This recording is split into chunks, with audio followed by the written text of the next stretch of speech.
All right, so let's talk a little bit about First Nations in this time period. So by the early 1880s, we have most First Nations in the West having signed numbered treaties.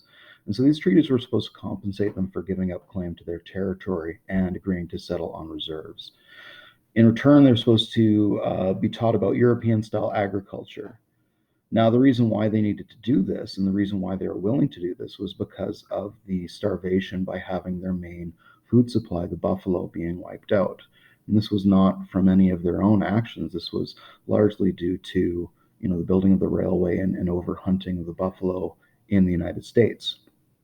Now, the government, though, did not live up to its side of the bargain, did not want to uh, pay the expenses to feed the First Nations people during the transition to agriculture, did not pay for the instruction and the machinery and tools needed to transition to agriculture. And so what happened was people who were already going through a really rough transition from their traditional way of life, which was hunting buffalo, to a failed transition to farming and agriculture. And because, if you were to go and try to learn how to farm tomorrow and say, okay, start farming with no instruction, without the proper tools, without the proper seeds, you would probably fail too. Many of the First Nations were not having successful harvests and were starving to death. So if we look at the map, we can see, Treaty 1 signed 1871. This is right after the province of Manitoba is created. This, of course, is to clear way for the Canadian Railway. Treaty 2 signed also in what is now Manitoba, right? Treaty 3, Treaty 4, Treaty 5, Treaty 6. Let's pause for a second on Treaty 6 because it's a very interesting one.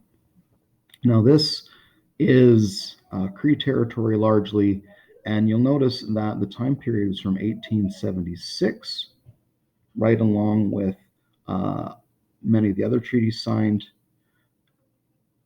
and then finally 1889. And you can see the final little rectangle here is the later piece.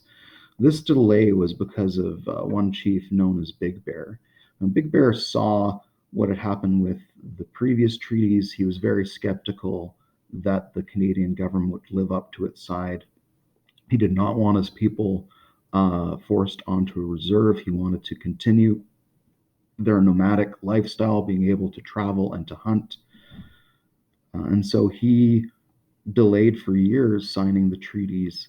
And even after he'd signed the treaty, it wasn't until finally, uh, with the Northwest Rebellion, that they actually committed to specific reserve territory.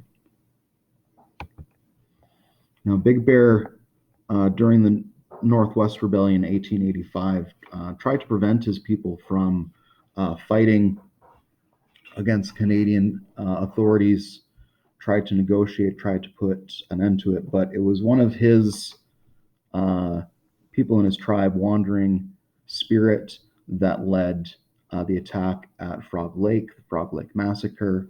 Uh, and this was the main, aggressive action by First Nations during the Northwest Rebellion.